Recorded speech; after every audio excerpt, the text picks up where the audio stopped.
Welcome to the Filmlings Podcast. A weekly podcast where we analyze all that goes into effective filmmaking. I'm Jonathan. And I'm Alex. And this is Week 9, The Whimsy and Woe of Wes Anderson. Yes! Alex, are you excited? I'm so excited. Why are you excited, Alex? Because Wes Anderson is easily my favorite director, and I've given up trying to work around it. I liked him before it was cool to like him. So full hipster cred on a hipster director, and I'm ready to dive into this week. We also have your favorite all-time movie. Is that right this week? Yes. Yeah, my favorite all-time movie, The Life Aquatic with Steve Zissou. And keep in mind that's not what I'm saying the number one movie is of all time, because I'm not really into those kinds of lists. But it just favorite. Is like my favorite movie is The Life Aquatic with Steve Zissou. All right. Well, should be a very exciting conversation. So I'll let you kind of give us some background on Wes Anderson and how he got to making movies. Right on. Thank you very much. I'm excited. So Wes Anderson was born in 1969 in Houston, Texas, which makes him about 47 now, still a fairly young director. He has two brothers, the youngest of which is an artist who does a lot of the artwork on his movies. His parents divorced when he was still fairly young, around the time he got into filmmaking, and he started making silent films as a kid. And as we'll see here in a little bit, that is definitely a very big influence on his later work. He also attended a very exclusive school, St. John's, in the Houston area, which will also come back around when we talk about Rushmore. But eventually he did end up going to the University of Texas at Austin, my proud alma mater, where he roomed with Owen Wilson, who became his lifelong collaborator. They worked on a lot of movies together, and Owen Wilson has starred in a lot of them. While in college, he worked as a film projectionist, and as we'll see, he has a dedication not only to movies in all forms as a cinephile, but also to film as a medium. And eventually... And just all kinds of art in general. Yeah, he's very well versed across the board. And of course, he's 47 now, but I hope to be that well versed by the time I'm 47. But while in college and right out of college, him and Owen Wilson and a few of their friends, including Owen Wilson's brother, Luke Wilson, made the movie Bottle Rocket as a short film, which eventually got some festival attention and then got some funder attention and was made into a full feature-length movie. And ever since, he's just been making indie movie every 3 or 4 years. And honestly, I'd be lying if I didn't say I love them all. Yeah, and they're kind of indie, but they've grown steadily, and they're getting more mainstream attention, with his latest Grand Budapest Hotel actually being nominated for the Best Picture Academy Award a few years ago. Right. And way back when his third movie, The Royal Tenenbaums, ended up getting nominated for Best Screenplay as well. So he's been in the critical eye for quite some time, ever since 2001, I think, when Royal Tenenbaums came out. But just recently, he's kind of come into the more public eye. And I think if you mentioned Wes Anderson on the street, more people would recognize him now, especially as compared to like 5-6 years ago. Right. So, but as far as the movies that we're talking about this week, because we're only picking 3, and we're starting not with the first film, Bottle Rocket, but with the second, which is called Rushmore from 1998. This is his second movie, and is where we start to see inklings of his style coming into fruition. And it was more positively reviewed than Bottle Rocket, I believe. So I think we can kind of start to call this his first cult hit, his first kind of critical success, although not extensively well known. Right. And then we have The Life Aquatic with Steve Zissou, which is both my favorite movie and my favorite sad Bill Murray movie, of which there are many, but this one Yeah. definitely takes the cake, I think, from 2004. It's about the middle of his career. It came out after the Tenenbaums, but before his bigger later hits of Moonrise Kingdom and the Grand Budapest Hotel. But by this point, he definitely has his style completely um, kind of completely down. Like he'll make alterations for each movie, but by now we can definitely see that this is his style. These are the conventions that he's established for himself and he works within. He's And totally also, committed to it at this point. and this is also after the critical success of the Royal Tenenbaums. So this is when he already has some funding behind him consistently for each movie, and you can see that moving forward that the production values kind of reached a steady level. And then our last film. Is Moonrise Kingdom from 2012, which I think started to get more into the mainstream. A lot more people will recognize the name Moonrise Kingdom than some of the early films. I think maybe Fantastic Mr. Fox is what started breaking him through, and then Moonrise Kingdom was the next film that people already had their eye on Wes Anderson. So it's a fun little movie, and we'll get into that in a little bit. Yep, exactly. All right, so starting with Rushmore, you want to talk us through how, I guess, the plot first before we get into it? Right. So, um, Wes Anderson movies tend to revolve around characters, I think, more so than plot, but we can kind of set up the characters and the plot Just, yeah, what briefly it's about. here at the beginning of each film. So, Rushmore follows the story of Max, who is a young kid on scholarship to a very fancy and exclusive prep school called Rushmore, the Rushmore Academy. And he tries to succeed in everything, but in trying to so hard to succeed in everything, he kind of fails in everything at the same time. So his grades are slipping at the same time that he's founding all of these clubs and doing all these extracurricular activities. Um, so there's that, but the real plot kind of kicks off when he falls in love with a teacher at the school who he has a crush on. She does not reciprocate, and also caught in this mess is Bill Murray's character, Bloom, who is a donor to the school and also has children going to the school, and sees I think a bit of himself in young Max, and they form a friendship. They enter into this kind of love triangle that spirals out of control over the course of the movie, and we'll get more into that here in a second, but that's kind of the basics. So this is the film where we start to really see a lot of the threads that will follow through each of Wes Anderson's following movies up till present day. We see a lot of contrast between children and adults, contrast and parallels. We see this idea of the story that knows that it's a story, and he's not super concerned about making you feel like you're in this moment and forget that it's a movie and stuff. He wants to tell you a story, and he doesn't care if you know that it's a story or not. He's still putting it on for you and wants to tell you something. Right. So exactly, he has a very self-aware style. You know, you're very aware that you're watching a movie while you watch a Wes Anderson film, and you can see that really take off here. Which and this is one of those things that wasn't so much there in Bottle Rocket, but is definitely there in Rushmore when we talk about like the curtain transitions where Right. you know, it almost, the main character Max was always putting on these plays, these really crazy expensive plays with like actual literal dynamite, where he's doing explosions on stage, and way over the top.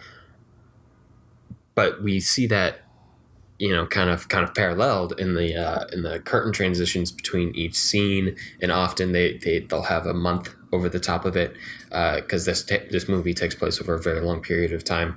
So it'll say like August, and then the curtain over some curtains, and the curtains will draw back, and then we'll see the this scene starting to play out before it. So it's a very self-aware style.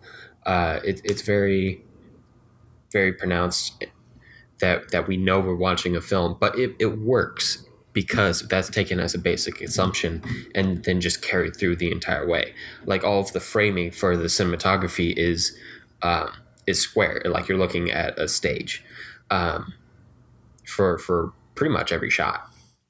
Yeah. He's very meticulous in the way that he frames, and you see that in any one of his films.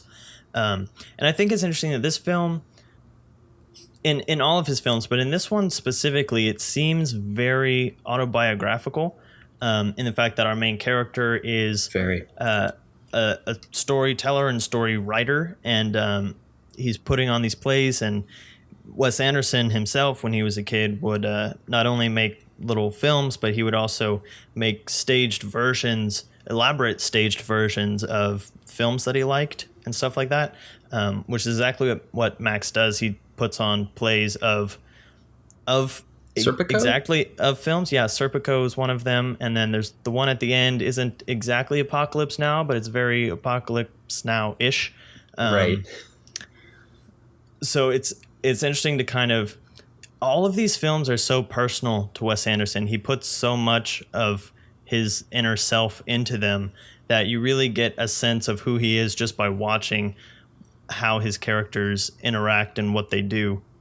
Yeah, it's this interesting trade-off because he's such, as a public figure, he's a very private person. So these are kind of like these glimpses that we get to see into his mind.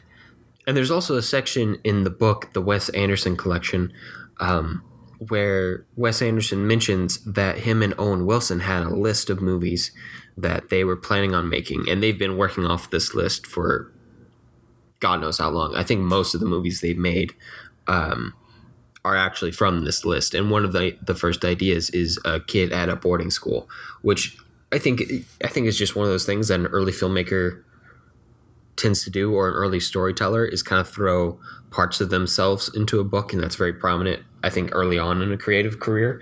And we definitely see that here, and definitely in Max, who is a very, very grown up child, or like he at least thinks of himself as grown up. Even though he wants to be seen that way. Right. Right. And we see that a lot in his movies. You see that contrast between who the characters believe themselves to be and who they really are, and so they fall short of this idea of themselves, and they're forced to imagine themselves a little more complexly or a little more flawed than they'd want to. And I think that's the big attraction to Wes Anderson movies is the character complexity. They don't have the plots. They get a little fantastical later on in Life Aquatic and Moonrise Kingdom, but definitely in Rushmore, even though Max does some really crazy things, I think the big attraction is seeing these really complicated characters. You have Max, which I just talked about, and you have a sad Bill Murray character, which is always fascinating. They're almost always the same, and I always get worried when I see them, because I'm like, is Bill Murray like actually really sad? Does he need a hug? Yeah. But I think he's just really good. I just think he's really good at playing sad characters, who clearly have a complex inner life that we don't see completely played out on screen. He has this interesting way of doing comedy through sadness somehow. Like you can see the melancholy, and yet the way it plays out is so comical, and it's just this unique trait that Bill Murray has. But it's one of the interesting things in this film is that Max is trying to be so grown up, and he's trying to take on all these responsibilities. There's a good 3-minute section at the beginning of the film called the yearbook montage or whatever, where they basically show all of these clubs that Max has either started or is the president of at this private school.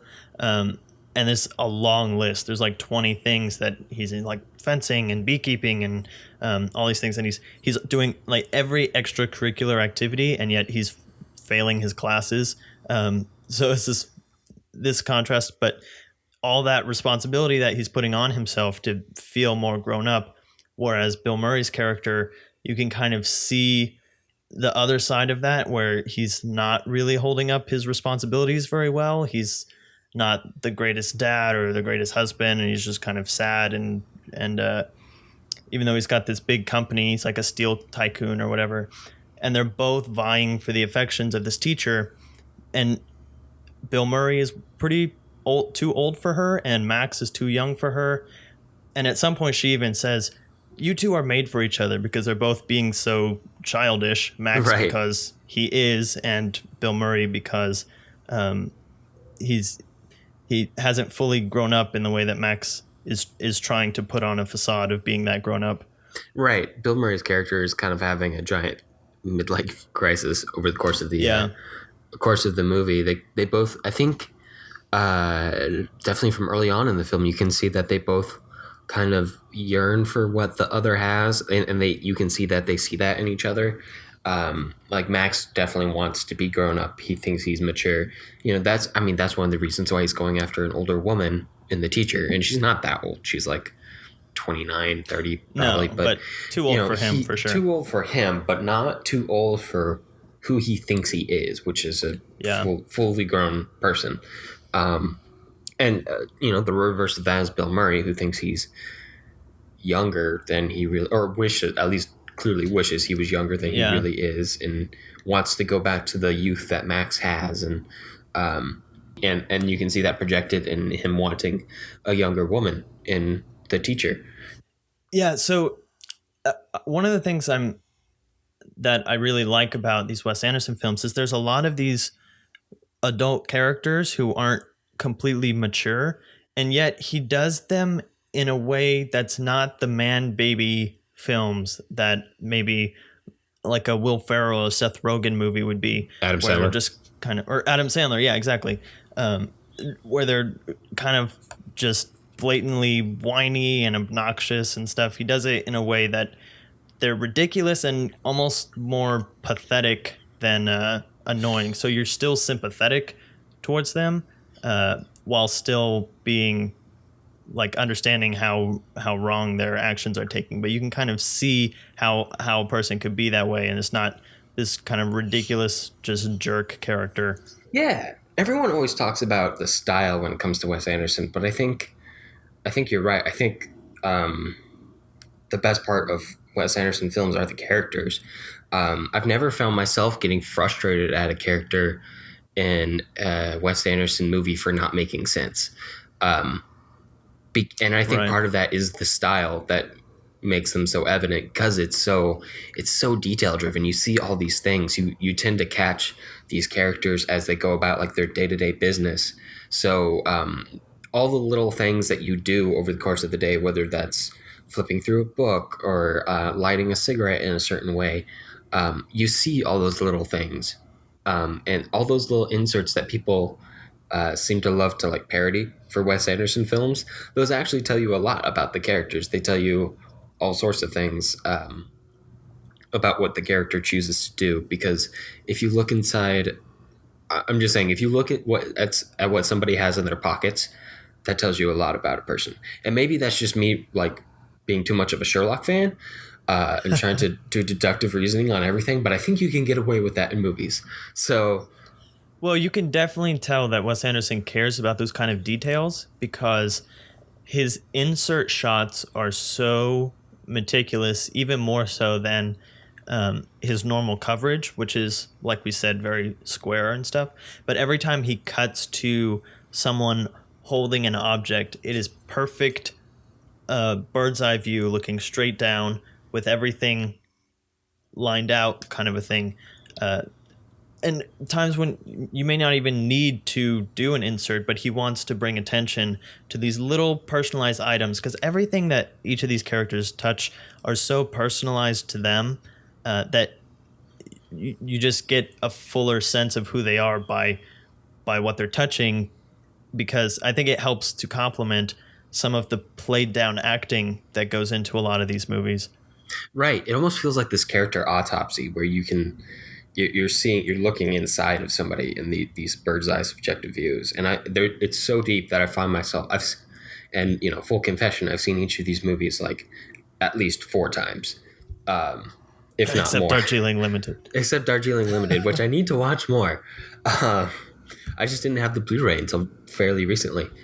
I know, It's a hard it's a hard movie to find, man. I'm just I'm trying to defend my West cred here. But yeah, I find myself every time I come back, and even this week when I watch them again, I found myself getting a little deeper into the characters, and I love that about movies when you can come back and watch movies over and over and over, and it feels like a fresh movie every single time you watch it. But back to what you were saying about the acting, which I think is something we haven't mentioned yet, is it's not quite deadpan, but it's very direct. Like there's not a whole lot of inflection in the voice, I think is the best way to put it. I was trying to think of how to describe it, and I think the best way to kind of give an idea of how it is it's like Charlie Brown, which is one of Wes Anderson's biggest influences and was a huge influence. You can see like traces of it all over Rushmore. But it's like the way that Charlie Brown just kind of delivers his line. There's emotion behind it, but it's kind of, just matter of fact kind of a thing. Right. It's this way of, and all the emotion is in the face, obviously, when you see these things.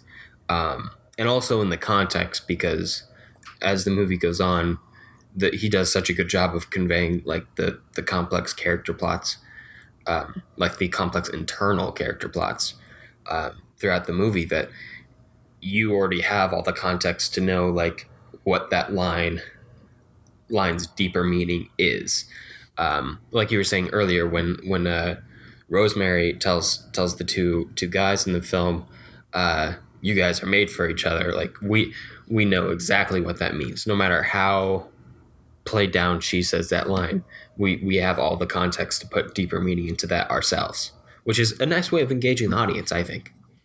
Yeah, and I think actually Rosemary has one of the more kind of traditionally acted roles, especially in this movie, but even generally in Wes Anderson movies. And I think another way that we get into the mind of characters is through the dialogue, because the dialogue, I think we could talk about more in Moonrise Kingdom, but it's pretty much as stylized as the visuals, where characters say things that aren't necessarily how you would vocalize them in real life, but it gives us an understanding into what they're thinking. Almost the opposite of what we were talking about in Broken Flowers, where kind of the filmmaking tells you what they're thinking. Almost the characters just wear it on their sleeve and they'll just tell you exactly what they're thinking about whatever situation they're in. It's really interesting. Right. And I think one more thing I want to mention before we move on to the next film, because we're going to see it in all the other films too, but it starts really being a thing in this movie, is that almost everybody on screen, unless they're just an extra, literally just an extra, so all the bit players, are clearly well thought out characters. I think I only mentioned 3 characters in the big plot breakdown, but it feels like there's a million characters in every Wes Anderson movie. Each of these movies are very ensemble. So fleshed out. Yeah. Yeah, I feel bad even calling Max the protagonist in this movie, even though this is one of those movies where there's definitely a protagonist, I think. But it feels more ensemble. Two-hander. It's almost a two-hander between him and Bill Murray. But yeah, all the other characters definitely, you can't take any of them out, really. Right. Right, because everybody's so developed, and we'll get into that later on. And I think we have some good resources, a fantastic script breakdown from Moonrise Kingdom that shows this in excellent detail that we'll link to in the blog. But definitely something to keep your eye on in a movie, because the world just feels full, not just because of the details, but because all of the characters feel real. Yeah, and I think that's a good transition, because that's even more true in Life Aquatic. Life Aquatic is extremely ensemble. It is.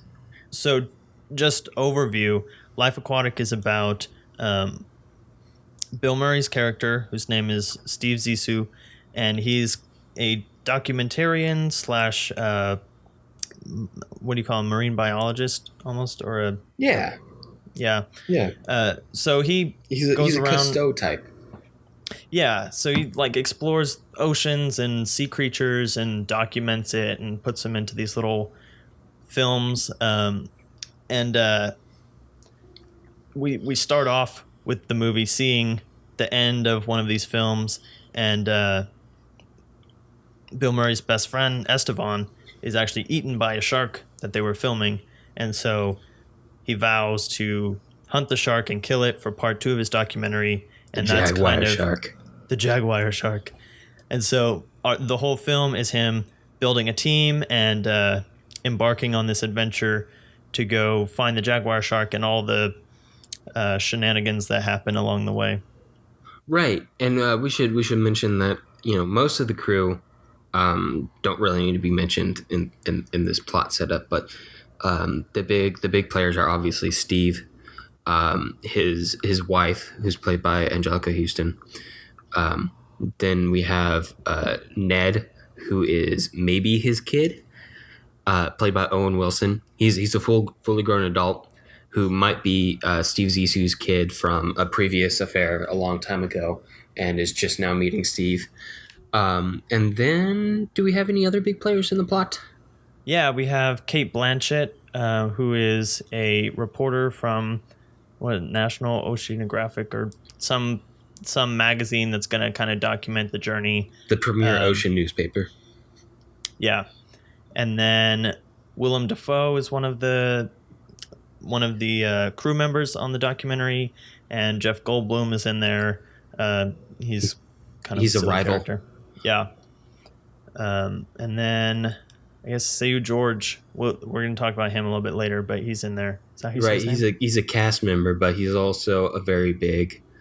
I don't know if "big's" the right word. I'm not entirely sure how big of his fan base is. Although I'm sure it got larger after this movie.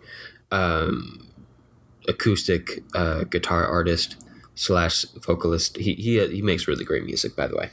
Yeah, so his character is an interesting narrative and style choice that we'll talk about in a second.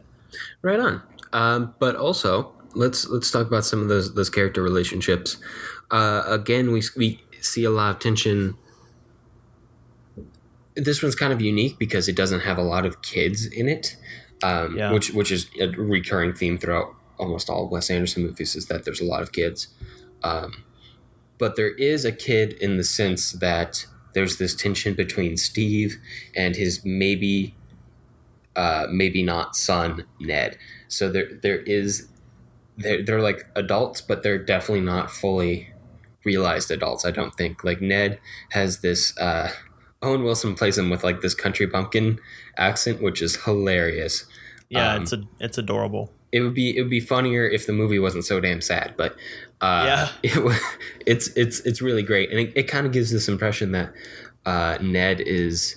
It makes him seem more youthful, more childlike in a sense when he's talking to Steve Zissou, who has this very like matter of fact, businesslike, assertive leadership tone in his voice when they're talking. Yeah, and yet again, we're seeing this.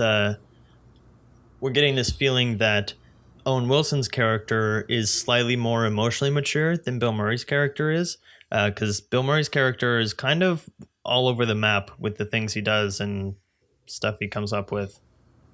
Yeah, he's very erratic. He's prone to spontaneity. Yeah, at some point he just kind of chases a group of pirates off of his boat by himself. Which is a fantastic scene, by the way. It's an incredible sequence, but it's just like he kind of gets this idea in his head and goes after it without thinking of consequences beforehand. I love this movie because, well, one of the many reasons, obviously there's a lot of reasons, but one of the reasons I love this movie so much is that it has like just straight up Wes Anderson style action and like Wes Anderson style gunfights, which are kind of ridiculous, but they make sense within the world still, which is one of the base things that I love about Wes Anderson. Like, it's ridiculous, but within the world constructed, it makes perfect sense. So it all works in the sense of the film. But if you're expecting the kind of gunfight you'd see in Jason Bourne, like, sorry to disappoint you, but you're not going to get that. Yeah, it's very different. I guess this is probably the only thing that you could classify as action, not the whole movie, but just those sequences in any of Wes Anderson's films. Is that right? They cut around it in Moonrise Kingdom. Yeah. I guess you know what? I guess there's a shootout in Grand Budapest, but Oh, that's it true. doesn't feel super actiony. It just feels very That comical one's yeah, that because one's even it's more kind of matter ridiculous. of fact than in this movie. Yeah, yeah, and I mean, you can tell they were. If you didn't already know, you could definitely tell just watching those two scenes that they were directed by the same person. Like, it is a very signature way of doing guns, which is, as I've talked about before on the podcast, I find guns pretty boring. So doing them in a ridiculous style makes it interesting for me, which I appreciate. Yeah. But also, Go ahead. I just wanted to bring up because we were talking about the father son thing between and Ned and Steve, but we also have the reporter on the boat played by Kate Blanchett who is pregnant. She was she got pregnant by her editor, who is married, and she eventually dumps over the course of the movie. But she's also about to have a kid, so there's that parallel on the boat, and she kind of forms not really, but kind of a love triangle between herself, Steve, and Ned, even though she's not interested in Steve at all. Yeah, so this, I mean, it's similar to Rushmore in the fact that the child and the father character are both going for her, except for Ned is actually in her league, so they kind of bond, and then Steve is the only one kind of trying to make it a triangle, which kind of creates an awkward tension throughout the whole thing. Yeah, yeah, and I think that's just another tick on Steve's self-destructive streak here. You can tell over the course of the movie that he's suffering from high-functioning depression or something along those lines. I'm not a psychologist, but yeah, we he's get definitely a sense going of through. He's going through some difficult emotional stuff, and he's going definitely down the self-destructive spiral over the course of the movie.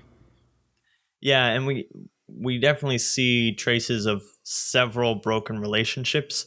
I mean, clearly the fact that there's a woman in his past that may or may not have given him a son that he's now trying to connect with.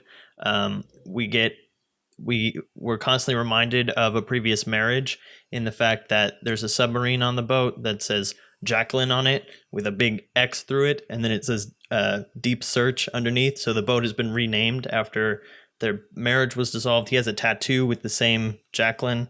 So we're constantly being reminded of that. And then there's a point where they're on this island or something, and they're at this hotel that's totally abandoned and broken down and kind of overgrown.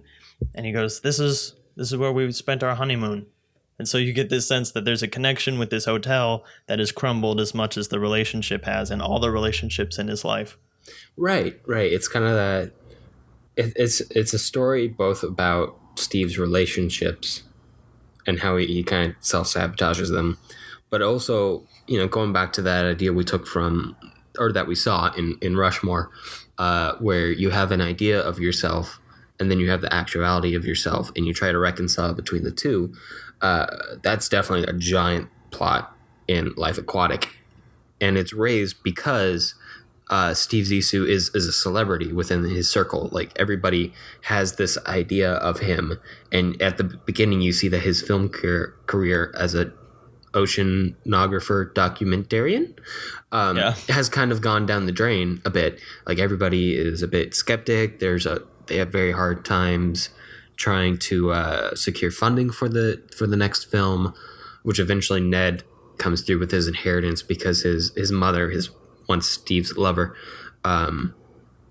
left him a lot of money, and that's what funds the film. So an even closer connection. But at the end of the movie, Steve Zissou reads the story that Kate Blanchett, the reporter, has written on him, and I think there's a really great quote that kind of sums up the entire idea behind this self-actualization that happens over the course of pretty much every Wes Anderson film, but especially the Life Aquatic. From Steve that goes, "Well, I was a little upset at first. I mean, obviously people are going to think I'm a showboat and a little bit of a prick. But then I thought, that's me. I said those things. I did those things. I can live with that." And that's kind of the moment where he realizes that maybe he's not as great as he thinks he was, and he realizes that his actions are real. Like, over the course of the film, he's doing these shitty things, but you can also tell he's thinking that he's that he doesn't see those shitty things as being part of his character. Like he's just doing those shitty things out of circumstance, not that his character is part of what makes those shitty things happen. And at the end, he kind of reconciles that, and that's at the same time that he kind of reconciles all these other relationships. Yeah, I really like that these films have that moment of realization and we're not kind of left to imply it. Because even in Rushmore, there's a point where Max realizes that, okay, he probably shouldn't be with the teacher and he needs to, he sort of has a reality check and he turns around and he starts to kind of right some of the childish things that he's been doing. And I really like that we get to see that in both of these movies, these characters who have their flaws, but then realize it and kind of make adjustments in themselves. Right. It's one of those things I feel super. That it's one of the reasons why I love Wes Anderson movies so much, because they show you not only that people can change, but you can even if you can't make everything perfect, you can fix things in your life. Which yeah, I think and you can take steps to not letting really it deep. continue. Yeah, exactly. Like you can make a difference in your own life, which is one of the reasons why I like Wes Anderson movies so much. But anyway, I'm sorry I cut you off. No, you're good. I did want to bring up though this idea that's especially played up in this film is this contrast between the fact that the film is about the creation of a documentary and the fact that Wes Anderson is one of the most blatantly fabricating directors out there. I don't know if that's the best way to put it, but this idea that Wes he's Anderson, so obvious. Yeah, he intentionally creates this fake world and this. So this is the first film where we see what comes to be termed the dollhouse set, where he kind of takes a set and then you cut it in half. So we have the boat that we're working on, and we actually get a tour of it in the middle of the movie, the sliced dissection of the set, and Steve Zissou walks us through it and explains each of the rooms and stuff. That kind of becomes a fishbowl where we get to see all the characters interacting, and Wes Anderson doesn't try to hide the fact that we're on sets but we understand that we're seeing a boat and we can kind of play make believe with the characters, and so it's just this contrast between the fact that we're making a documentary while we're living in this highly fabricated world. And the other thing that puts this into relief is the stop motion animated animals. Almost all the animals in this movie they're all given fake names and they're given these kind of fantastical qualities, and then they're all animated like old Ray Harryhausen monsters or whatever, where they're literally claymation, stop motion, moving around, and they're fun and beautiful and stuff, but it's just another level of this faked reality. And the film actually brings this up in the fact that in the beginning, when we're watching the first half of the documentary, we're hearing critical reaction that, man, your documentaries feel so faked, and like you kind of set up this situation and all these kind of things, which are actual criticisms that have been given to documentaries since the very first documentary, Nanook of the North, about the Inuit people, that was accused of being completely fabricated to kind of show an archaic way that the Inuits lived.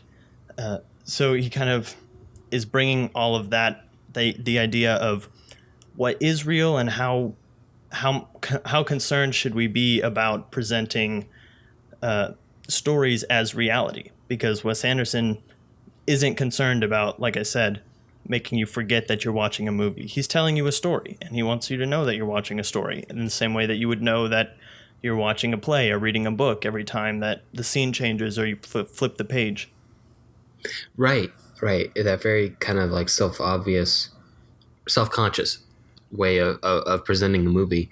And even just kind of tying this into a more recent thing with The Eagle Huntress, the documentary that was recently released, I think 1 or 2 years ago.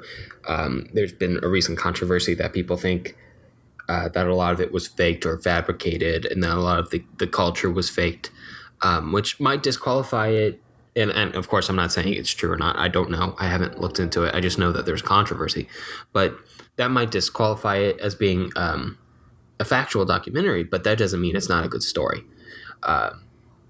nonetheless. Yeah. And I kind of see Wes Anderson's fabrication in the same way that I would see any Hitchcock world. Like every shot that Hitchcock did was so meticulous, and everything has its place and its meaning, but it's all serving the story, and it's all serving what he's trying to tell you about people, about their emotions and stuff like that. In the same way, Wes Anderson creates these worlds, and he does it in just this way so that he's like, I'm telling you this about these people, and I can't have it feel random. It has to like feel like I'm telling you something intentional. Right, right. It's a different way of presenting the craft, rather than that typical invisible filmmaker style that kind of became mainstream in the early days of Hollywood, and then just continued over up to the modern day. It's that very odd, and I mean, this is why Wes Anderson is thought of as the modern day auteur. Like he is the guy who is very self-evident about his craft. He's very artsy, and I don't think it's just art for art's sake, but it's as we've been talking about, it all has meaning behind it. It all helps construct the world. But also, I mean, Wes Anderson is obviously a media fan. He's definitely he said many times that he's a very big Hitchcock fan. I think he mentions in the West collection, that book I've been talking about, that the first movie he remembers watching is Rear Window, which is all square frames. And obviously, that influence has been there throughout all of his movies. Yeah, and I think this fabrication frees him up in a way that other filmmakers might be hindered by trying to make things hyper realistic, because he couldn't make this movie as effective if he were trying to make all of these animals real, and he would have to use CG, and he would have to do all this stuff. Oh no, CG would ruin this movie. Right, because if you try to make a CG jaguar shark and then it looks fake, then that's a point that kind of, takes you out or of this film that you're trying to be drawn into. Whereas if it's clearly fabricated, then you understand it, and it's not kind of shocking you like, oh man, that looks really fake. It's like, oh yeah, that's right. It's supposed to look fantastical. Exactly. It's fantastical in kind of like that children's picture book sort of way. Like that's kind of part of the aesthetic that he's created, and that's where the fantasy comes in, and then the grounding through the details. But talking about children's picture books, let's roll into our next film, and our last film, Moonrise Kingdom, which came out in 2012, and it's probably the first Wes Anderson, and of course I'm not looking at a stat sheet right now, but I think it's the first Wes Anderson movie to obtain like a really wide release that was live action. I think Fantastic Mr. Fox got a pretty wide release, but Moonrise Kingdom also got a very wide release, and building on the attention from Fantastic Mr. Fox. I think, and being a live action movie, I think this is the one that brought that Wes Anderson aesthetic to the mainstream. Yeah, I would assume Fantastic Mr. Fox kind of broadened his attention base, because it's way more geared towards kids than any of his previous films. So you've got more families. That's a deep freaking kid movie. I haven't. That's full disclosure. That's the only one I have not seen yet. So I know you need to get on that. I do need to get on that. We'll be waiting for your tweet. I will let you know whenever I watch Fantastic Mr. Fox. But I assume that broadened his kind of attention base, which then carried into Moonrise Kingdom. Now that people know who he is, and they can see, he pulls it back to his old style from his original movies. Yeah, so he and by this point he definitely has that style established, but he takes it to a really interesting plot in Moonrise Kingdom. It's set on the island of New Penzak. Is that a real island or a fictional island? It's a fictional island. Okay. I checked. It's on the list of fictional islands on Wikipedia, which is a fascinating Wikipedia page, by the way. That Um, does sound interesting. I highly recommend it. If you ever just browsing Wikipedia, check out fictional islands. But set on the island of New Pinzac, and it centers around two children, one named Susie and one named Sam, and they're both kids who definitely feel misunderstood and in a lot of ways just don't have the support of adults around them. So Susie's family, uh, she has three younger brothers and she has two adults or two parents, both lawyers, who are definitely not getting along and definitely don't pay very much attention to her.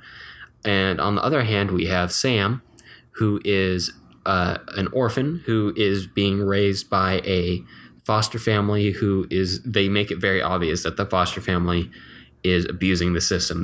They just adopt children to get the money from the government and then put them to labor on their farm in a very, very kind of like military school sort of aesthetic.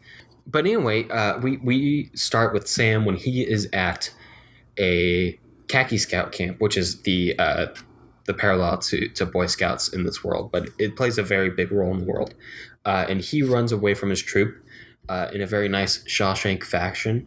So the two of them run away together, and they've been pen pals for a while. They've decided that they're in love, and they want to go live on their own. So they're running away to make a campsite in a little cove on the island. And then all of the adults in their lives, except for Sam's foster family, who quickly abandon him, decide to chase after them. Susie's parents, the camp scout leader, played by Edward Norton, the only cop on the island, who's played by Bruce Willis, and kind of ends up being a father figure for Sam over the course of the movie. All of those guys end up chasing after them, and it's kind of the story of adults who have repeatedly failed the children, trying to be there for the children for once, and Yeah, these after the world gets shaken up. yeah, and the children kind of having their childhood love story. When Wes Anderson talks about this movie, he always talks about it as the childhood love story he had wished he had had. So you definitely get that picture book childhood fantasy vibe across the whole film. Yeah, and again, we're seeing this now that we're back to having children and adults in the movie, which I think this is the only other film besides Rushmore that has this contrast this strongly.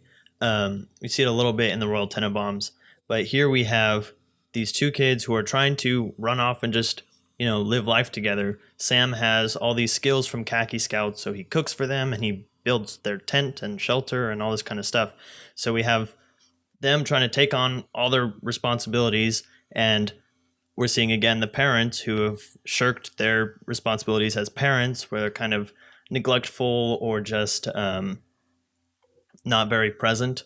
And we got some depression and stuff going on again in Bill Murray's character. And although Bruce Willis's character kind of takes main stage as the sad mentor figure that Bill Murray was in Rushmore, we have sad Bill Murray and sad Bruce Willis, and kind of sad Edward Norton, but he is kind of the happy, more matter of fact, I guess. Just he's kind a bit hapless. He's just regimented. Kind of inept. Yeah. He keeps losing his khaki scouts. He does. He loses. Well, his khaki scouts are very stubborn-willed. Yeah. And that kind of brings out one of the points that especially shines in this film, but of course across all the films that feature children in Wes Anderson's canon.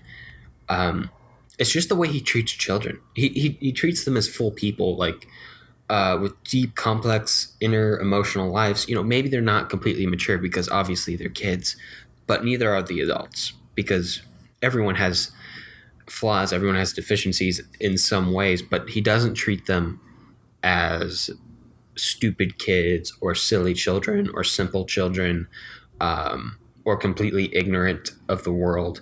Like they're full actual characters, which makes it really interesting to see.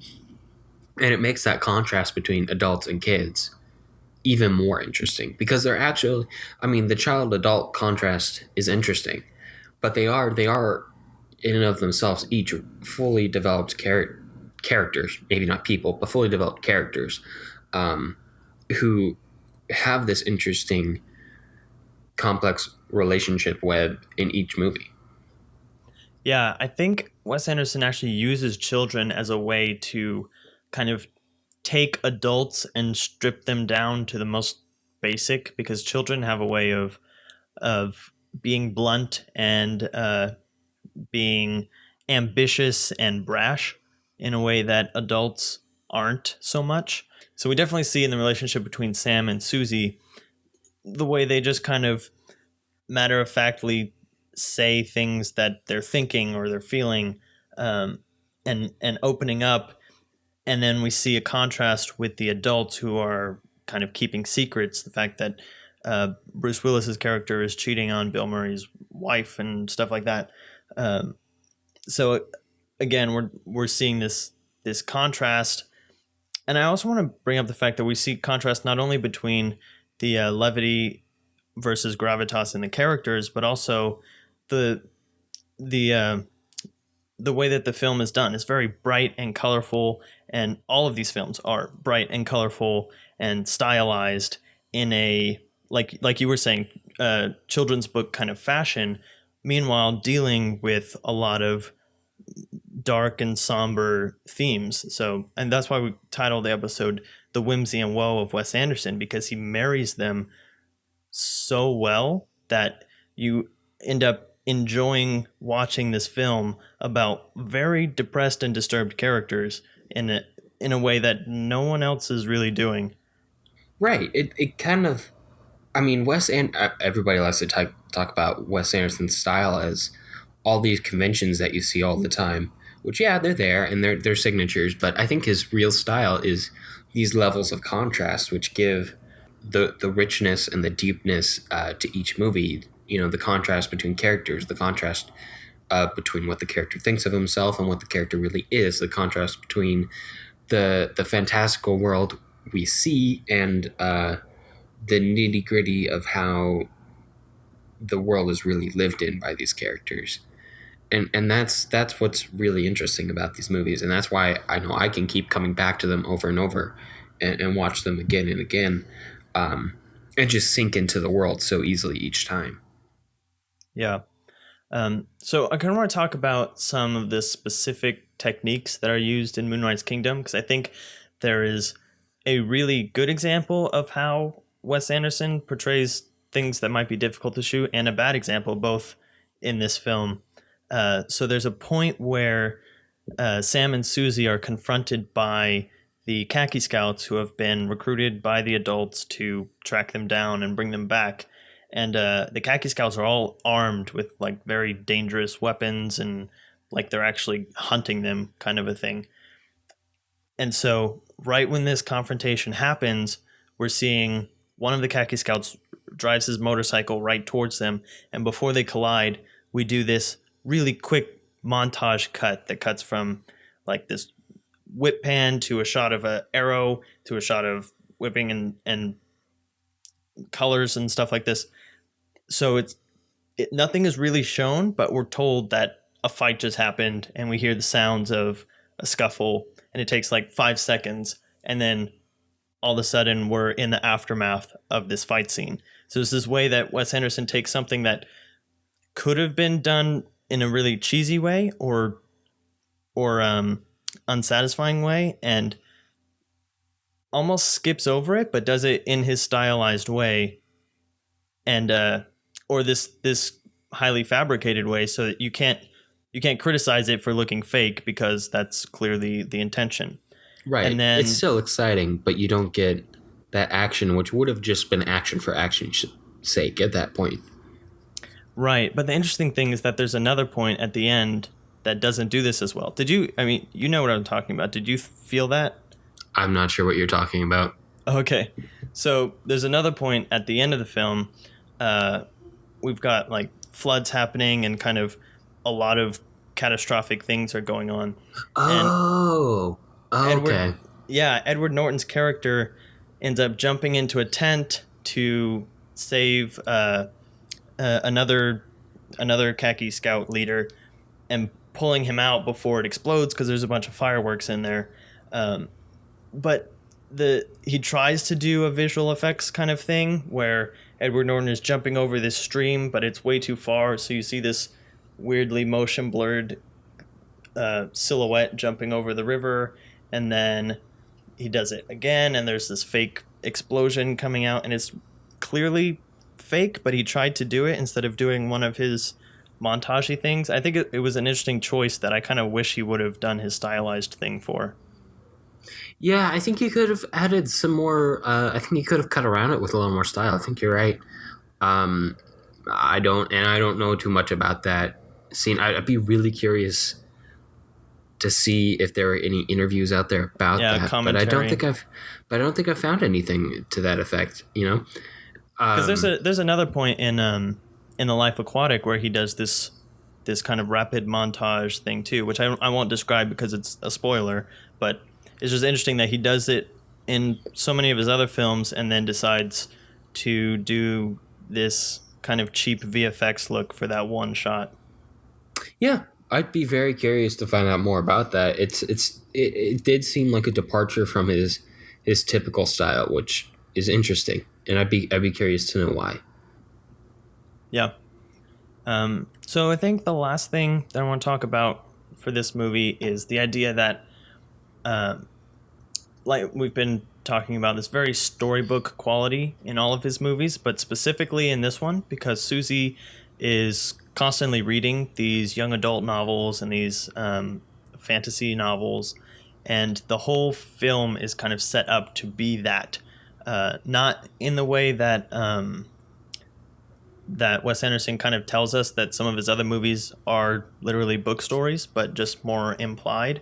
There's a lot of parallels, especially I found, to Peter Pan, in the fact there's a scene where Susie is sitting down reading a story to all the khaki scouts in a very similar way to Wendy in The Lost Boys.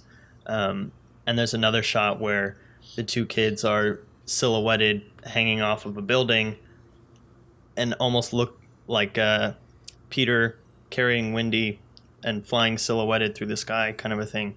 So I think it's just kind of fun. Perfect choice of Wes Anderson to do this very storybook quality story.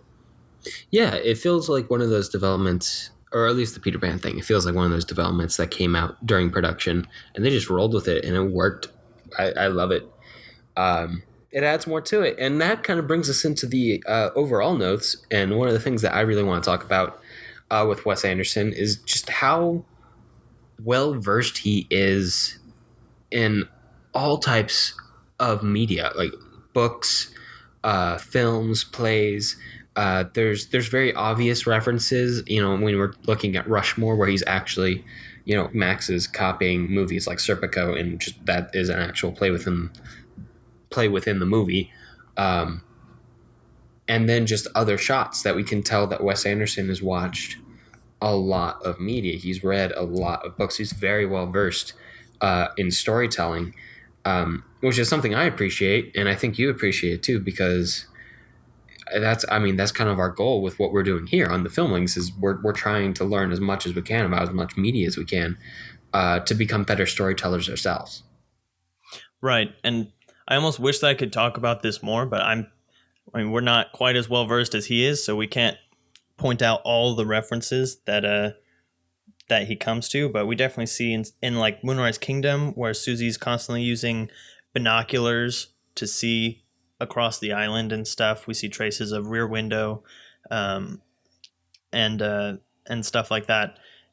So it's definitely taking tools and not reinventing the wheel, but taking things that other people have used effectively and that are admired by people who understand the genre of film, and using that in a new, fresh way in his own style. Because even in watching some of the things that we'll link to in the blog and seeing shot side by sides of shots that Wes Anderson has referenced, they're not exactly the same. It's not like a one-to-one. He definitely adds his own flavor to each of these references. Right. There's this really great book I love called How to Steal Like an Artist, which talks about this. And it talks about how creativity is less about being completely original and more about how to take the best bits from a lot of different sources and combine them into something new, which I think is something that Wes Anderson does really well. Like he comes up with his own story, and then by using all of these things he's learned from other fantastic storytellers, he's made it into something really great, which then can roll on into his next movie where he's already developed his own set of aesthetics, his own style, which everybody likes to talk about with Wes Anderson, and now that's become his thing, and now he is considered a great storyteller. At least I think he is. I know not everybody agrees on that, but I think he's awesome. So Yeah, and I think the kind of ironic thing is that as artists reference other artists, if they become as renowned as, say, a Wes Anderson type, they start to be emulated, and then the people who are emulating them may not even realize that they're emulating emulations from even further back than they even know. So it's just this compounded recycling that art kind of generates. yeah, and before we get too far on gushing over art in general, but I mean that's the story of art since the beginning of art. Yeah. Art influencing more art, influencing more art, influencing more art, and we see that especially here in Wes Anderson. And like I said before, that's one of the reasons why we're studying film like this is we're trying to learn more about the craft and more about storytelling. But we digress. We should before this becomes a full blown art only podcast. Well, that's part of it. But I do want to mention the fact that Wes Anderson's style has not only maintained through his growth in popularity, but it seems to have refined or even become more Wes Anderson, if that's possible, as time goes on. Yeah, he's kind of developed these techniques and perfected them and chiseled them. So now they feel well worn, and they feel like they're tools that he's used before and can just wield with to great effect. If anybody's seen the Grand Budapest Hotel, you can tell how well he's just refined these techniques and uses them all over the place to where it feels almost seamless in the movie. Yeah, it's like in his early films, people would kind of accuse him of being cartoonish and fake. And it's almost like instead of recoiling from those criticisms, he embraced them and was like, okay, well then I'll make it clearly cartoonish and like we were saying, talking about storybookish and fabricated. So you can't criticize someone who's being intentional about those choices. Yeah, that's his strength, and he played to it, and it works. It's great. I mean, there's a reason he's my favorite director. Yeah, I think it's almost interesting. Do we want to make the Jarmusch comparison? I think it's a fair comparison. Yeah, Because I think we mentioned Wes Anderson in the Jarmusch episode that we did at the very beginning of the podcast. And we see kind of parallels in their style, especially with Broken Flowers in the very squarely shot, intentional cinematic rhetoric, intentional framing and positioning of items.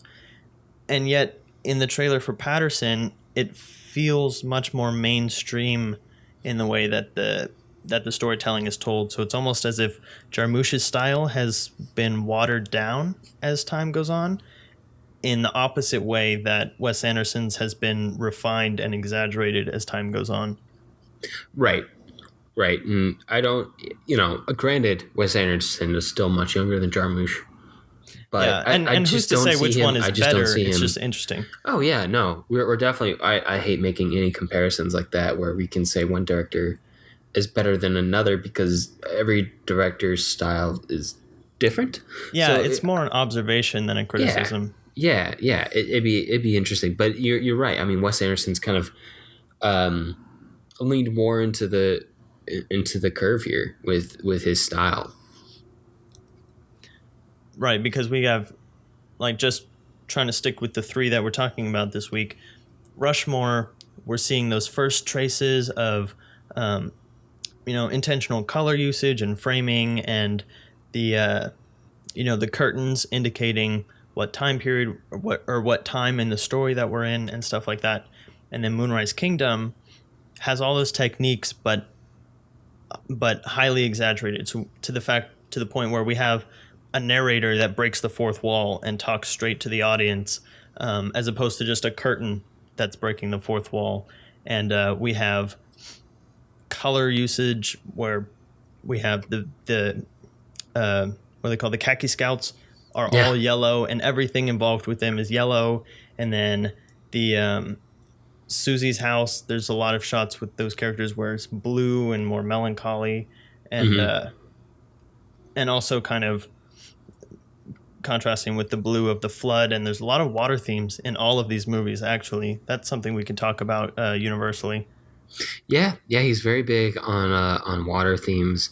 I think there were more water themes this week than in our Lost at Sea week. There might be.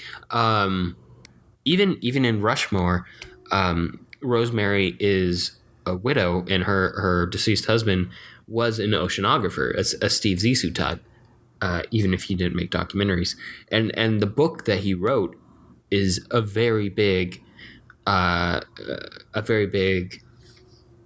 plot piece in the movie. And Max is trying to make an aquarium for her, which that's pretty freaking ridiculous, but that's just a Wes Anderson movie for you. And Steve Zissou takes place pretty much completely at sea, and obviously in Moonrise Kingdom it's on an island surrounded by water, so we get to see that. There's a flood at the end. There's a very biblical theme in Moonrise Kingdom where it's like Noah's flood, because there's the play where Susie and Sam meet is about Noah's Ark. It's called Noah's Flood, I think, in like Old English lettering. Yeah, and the kids hide out at one point wearing the animal costumes from that play, and there is a literal flood, which also feels Peter Pan-ish, because don't the characters in Disney's Peter Pan all dress up? The Lost Boys dress up like animals, I think. Yeah, they do. They all dress up like animals. So yeah, it all pulls through. Yeah, it's just amazing how seamless all of these things are. And Wes Anderson talks about the fact in that book that we've been referencing that he kind of has this net of ideas, and he just kind of pulls them all in without necessarily making one build off of each other. He just wants them all to be in there, and it's amazing how well they all come together in these films, and how you can see that traces of these themes start in some films, and he maybe wasn't able to delve into one as much as he wanted, so he'll keep going in another film. That's why we're seeing a lot of consistency throughout his body of work. Right, which I think in that consistency is part of what makes him so identifiable and categorized as an auteur, as a creator. Yeah, exactly. Like we said before, I mean, he is the quintessential modern auteur. Yeah, there's no way to watch 2 minutes of a Wes Anderson film without knowing who directed it, unless it's Bottle Rocket. But every new film that comes out, it's very apparent. Yeah, except in Bottle Rocket, you'll probably see a Wilson brother. So you'll be like, oh, there's so many Wilson brothers in this movie. It's got to be Wes Anderson. That's the other thing. We never actually talked about the fact that Wes Anderson is one of those auteurs who kind of has their pet cast that returns in almost each and every film. You want to go into that? Yeah, I think that's one of the first things I ever noticed about Wes Anderson that made me stand up and take attention.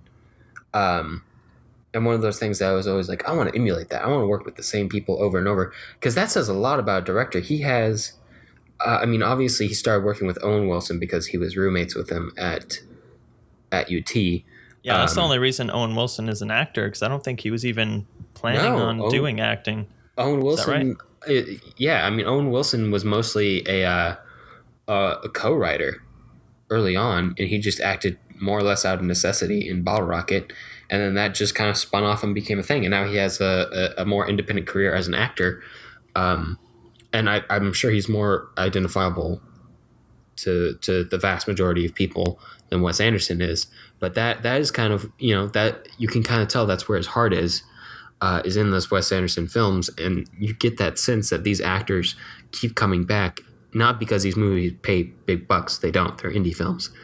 But because they like them so much. And Bill Murray is always in them. I mean, Bill Murray takes bit roles in a lot of these movies. He takes a bit role. Well, the ones that he's not the major character in, because he's the major character in, it's probably half and half between major and bit, right? Well, he's a big character in Rushmore, and he's a big character in, I mean, he's the main character in Life Aquatic. Right. But in Royal Tenenbaums, he's kind of like a minor character. In Moonrise Kingdom, he's a fairly minor character. In Grand Budapest, he's in the movie for like all of 10 seconds. Yeah, same with Darjeeling. Yeah. I mean, okay, that's true. And just even more big, and you can tell it kind of steamrolls as you go along. More and more actors. I mean, Wes Anderson more or less discovered Jason Schwartzman. That was his first role in Rushmore, and he's been loyal to him ever since. He's kept coming back. All of the Wilson brothers, obviously, Luke, and even I think the other guy's named Andrew. I feel bad for not knowing that off the top of my head, but he's been in a few of the movies, although he's had very minor roles. Then you can tell more people kind of pick up, like Angelica Houston becomes a recurring character. Tilda Swinton, Adrian Brody, and then later on Bruce Willis and Edward Norton become bigger characters, starting in I think Fantastic Mr. Fox, but then definitely in Moonrise Kingdom and Grand Budapest. So and we have Jeff Goldblum, who starts in Life Aquatic, but also plays a big role in Grand Budapest. And then a lot of these people are coming back for his next movie, The Isle of Dogs, which is going to be another stop motion a la Fantastic Mr. Fox. But that movie is also attracting more big names who are now recognizing that, you know, it's a good thing to work on a Wes Anderson movie. Scarlett Johansson, Bryan Cranston, the actress who plays Susie from Moonrise Kingdom is coming back, Kara Hayward, Liev Schreiber, who plays Sabretooth, and we just talked about the other week, he's a big character in Spotlight. So yeah, there's a lot of big actors who come back, keep coming back to his films, and I think there's a lot of fans who keep coming back to his films. And I think he's just one of those kinds of directors. You love him or I wouldn't say hate him. Yeah, I don't know that anyone. I don't know if anyone hates him so much as doesn't appreciate his style as much. Yeah, he definitely has cop-outy or something. He definitely has a very core cult following, I think, that's grown over time. Obviously, there's a lot of hipsters in there nowadays. I guess myself included. But you liked it before the hipsters, right? But I liked it before the hipsters liked it, which makes it even more hipster. So we're just going to avoid that rat's nest and end on this. There's a lot of reasons that Wes Anderson is my favorite director. And this episode is my love letter to his movies and is also my pitch for other people to watch more of his movies and appreciate them not just as stylized art pieces, but as deep, meaningful storytelling. Yeah, I will concur with all of that. And just like we did with Jarmusch and Nolan and some of our other directors, we want to plug Isle of Dogs to see how these themes that we talked about this week carry over into his new film whenever it comes out. Plug of the week, guys. I don't know when it's slated to come out, but 2018. check it out. Let us know what you thought. So that's going to be a while in advance, but you know, if you're coming to this podcast several years from now, tweet at us. Going through the backlog, right on. Yeah, plug of the week, guys. So on to next week, our coming attractions. We're going to be taking a look at our first animated director and our first foreign language director as well. Hayao Miyazaki, well known for his fantastic animated films out of Japan. And we're going to be taking a look at specifically My Neighbor Totoro from 1988, Spirited Away from 2001, and The Wind Rises from 2003. And we will be posting on our Twitter feed next week, or this coming week, which versions of those movies we're going to watch, because obviously we're going to have to watch them in either subbed or dubbed versions. And for those of you who watch along at home every week, we're going to be letting you know which ones we watch, so that you can follow along and have the direct translation that we're using. Yeah, so next week we'll also have on the show a longtime friend of both of ours since high school, Hayden Schaff, and he'll be here to talk through these great animated foreign films. It's a good first for the podcast with some Japanese movies. Right, he's a fantastic storyteller, and we are super happy to have him on the podcast next week, and looking forward to working with him this next week. But I think that's about all the time we have for this episode. If you have movie suggestions for us or just want to reach out, I can be found on Twitter at JSSatchel. And I'm at Alex Geringer. And to find links to things that we talked about today, you can view them on the blog at jssatchel.wordpress.com/blog. Talk to you next week. All right, see ya.